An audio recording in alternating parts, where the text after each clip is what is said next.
Hola, me llamo Ana Yats y dentro del bloque de subvenciones, en este vídeo os voy a comentar con ejemplos qué pasa con las subvenciones cuando tiene que ver con préstamos o a nivel de capital o del tipo de interés.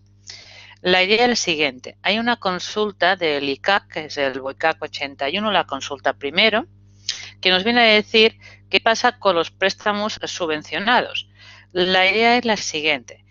Como la deuda abarca más de un ejercicio, la subvención de intereses se contabilizaría como un patrimonio neto, porque la norma 9, apartado 3 de pasivos financieros, obliga que las deudas de tipo financiero estén contabilizadas por su valor razonable y no por su valor nominal.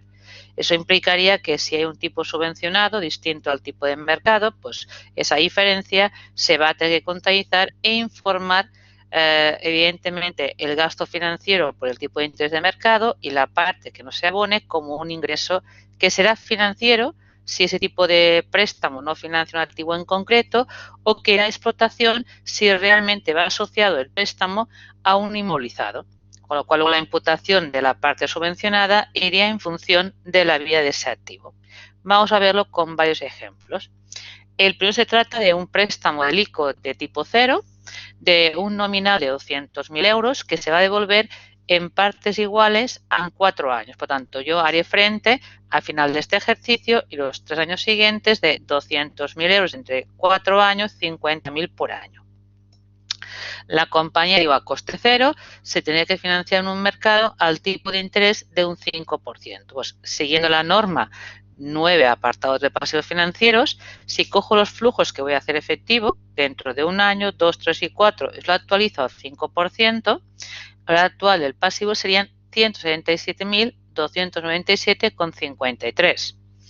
Claro, eso sería evidentemente el nominal que percibiría si pagara el tipo de interés del 5%, porque como no pago nada, mi nominal es de 200. Pues la diferencia entre ambos representa lo que es la subvención de intereses. Eso implicaría que desde el punto de vista contable, ese préstamo lo voy a dar de alta no por 200.000, sino por su valor razonable. Y voy a devengar luego a final de cada ejercicio el interés a tipo de mercado. La idea, como veo aquí en la tabla, tendríamos en banco lo recibido, los 200.000 euros, y luego pongo como largo plazo a nivel de coste sería este importe aquí, y la diferencia con el importe actual sería la parte de corto. Y la diferencia, como he dicho antes, va como una subvención de intereses que como hay que distribuirla en el largo de 4 ejercicios, lo ponemos en el grupo 9 primero. Lo neteamos de efecto impositivo y lo incorporo a la cuenta 132. Como ese préstamo no indica que esté financiando en principio ningún tipo de activo, la forma de imputar la 132 a ingreso es por la duración del préstamo, es decir, teniendo en cuenta el criterio de imputación del gasto financiero. Yo tendría que, al cierre de ejercicio, debería devengar el gasto financiero sobre el valor del pasivo al tipo de interés de mercado. Evidentemente lo sumo al nominal y la idea sería que esa cantidad que informo como gasto financiero a la vez es ingreso financiero, porque claro, yo no pago nada por ese préstamo, pues transfiero aquí el mismo importe, es a coste cero. Claro, una vez he transferido como ingreso financiero, pues veis al grupo 76 para compensar el mismo tipo de resultado, tendríamos que, como ya tributaría esa parte, que anula ese gasto, hablando claro, revierto el pasivo diferido y cierro la 132 en la parte transferida. Y evidentemente, cuando pago a final de año la cuota del préstamo, le estoy devolviendo al ICO los 50.000, que era el importe fijado. ¿Qué cambiaría con este ejemplo si ese préstamo de 200.000 euros del ICO financiara la compra de una patente que tiene un coste de medio millón de euros y que se está amortizando de forma lineal en 10 años? En relación con el importe inicial del préstamo, los cobros van a ser los mismos y el pasivo va a ir por su razonable igualmente y por tanto habrá una subvención de intereses del mismo importe. Lo que ocurre, lo que va a cambiar, lo incorporo de neto igual, pero lo que va a cambiar es que por un lado lo que sería la imputación del gasto financiero va a tener en cuenta la tabla del préstamo de coste amortizado y va a ser gasto financiero, por lo tanto, sobre lo razonable, el 5%, ese sería mi coste financiero. Pero la imputación de esa subvención de intereses a grupo 7, como va relacionado con un inmovilizado, se haría primero compensando la amortización de ese activo. Con un intangible, una propiedad industrial que se amortiza en 10 años, lo que hago es que la subvención de intereses también la imputo linealmente en 10 años, no teniendo en cuenta lo que es el gasto financiero del préstamo, y con la 746 compensando a la cuota de amortización. Una vez hecho el traspaso a lo que es la explotación, revierto el pasivo diferido y cancelo la 132 en la parte de subvención de intereses que se ha transferido. Y evidentemente pago la cuota del préstamo. Luego tengo otro ejemplo en el cual aquí no es tipo cero, sino que tenemos que el préstamo del ICO son 300.000 euros, lo voy a devolver en partes iguales en 3 años, pero pagaría un tipo de interés del 2% sobre la deuda pendiente, cuando mi tipo normal de mercado al que me financio fuera un 4%. Aquí calculo en primer lugar el cuadro de amortización que me daría el ICO al tipo real que hemos pactado, al 2%. Pues son 100.000 la propia constante, sobre la deuda pendiente 300.000 el 2%, serían 6.000 el primer año, 4.000 el segundo año, pues ya solamente le voy al banco 200.000 y el último serían 2.000. Y aquí tendría, por tanto, las cuotas que pagaría a final de cada año. La idea es la misma. Como eso es un tipo inferior al que antes me financio, ¿qué he de hacer?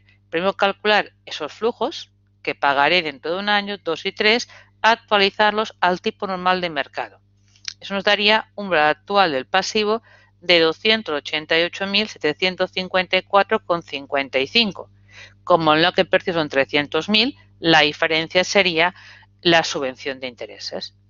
Por lo tanto, bueno, a partir de ahí hago una tabla en que yo voy a dar de alta el pasivo por coste amortizado, por el actual del pasivo, devengaría el gasto financiero por el tipo real de mercado, el 4%, y aquí tengo el tipo real de mercado, el que pago del ICO, y la diferencia es la cantidad subvencionada.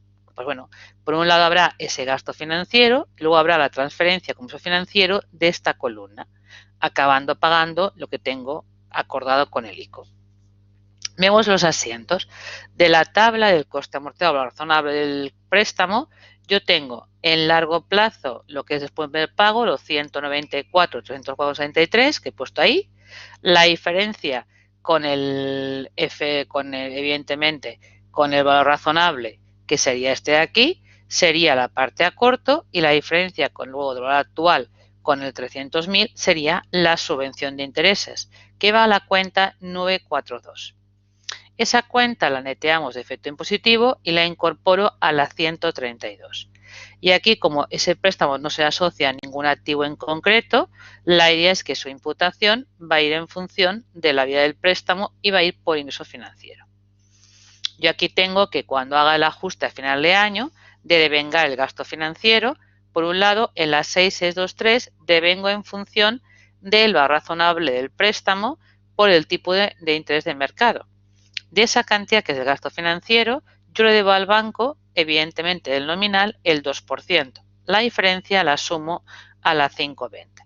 De esa forma tengo capital que voy a devolver per pago. Y a la vez, una vez hecho el asiento del gasto financiero, la compenso con la parte que sale gratis. Y transfiero con una cuenta grupo 8 a 769 de la cuadro la parte de interés subvencionado, que sería esta parte de aquí. Eso sería el tipo de interés de mercado al 4, eso que pago al banco sería la parte subvencionada. Pues esta sería la que va a la 769 como cantidad transferida. De esa forma queda reflejado directamente la diferencia entre ambos en lo que acabo pagando del ICO al 2%. Una vez transfiero, como siempre, cancelamos el pasivo diferido y cerramos la cuenta 132 por la parte transferida. Y al hacer el pago de la cuota, que sería a final del primer año, devolvería de capital 100.000 euros. En la 527 que tenía devengado la parte de vía al banco y de explícitos son 6.000 y acabo pagando una cuota de 106. Y así lo haríamos cada año.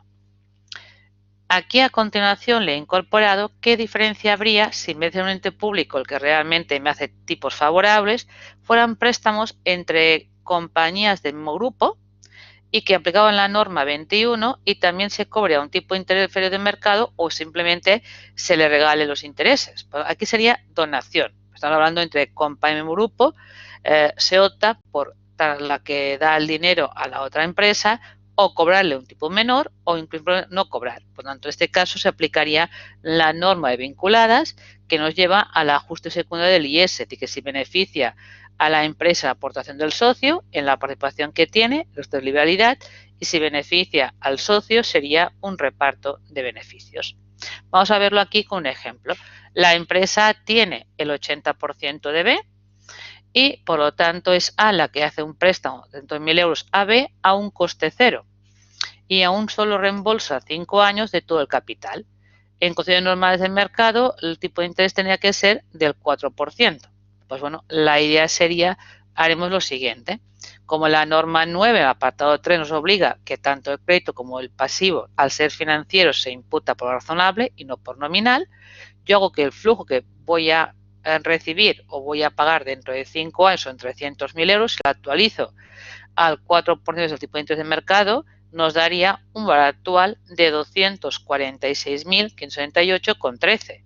La diferencia con el nominal es la donación de intereses. Pues esa cantidad es la que hay que calificar qué parte es aportación y qué parte es liberalidad. Como A tiene de B el 80%, el 80% para A es más coste de la participación, un 20% de liberalidad no deducible y pasa lo mismo con la compañía B, que la parte de una abona que le beneficia va a la 118 en el 80% y en cambio tributa el 20%.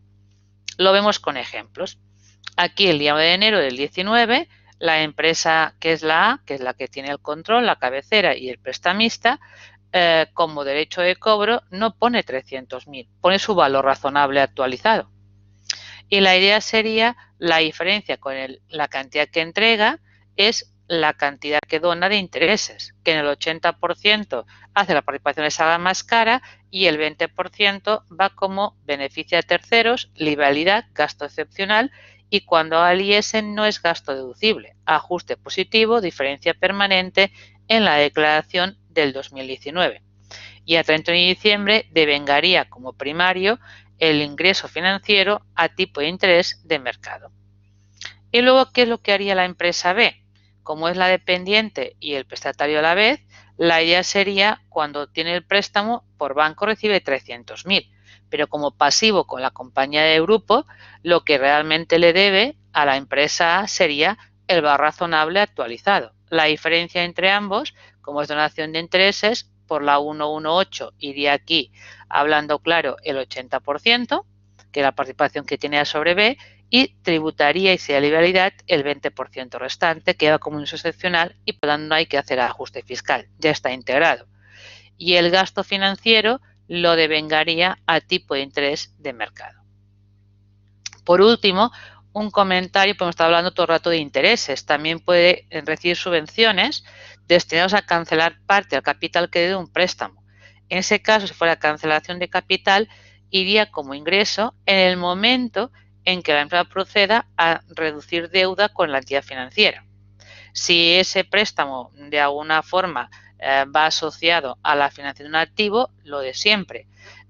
Aunque se cancele y reduzca capital pendiente, la imputación de esa subvención iría en función de la vida que le quedará al activo. Gracias por vuestra atención y espero que el vídeo subvenciones de intereses os haya gustado.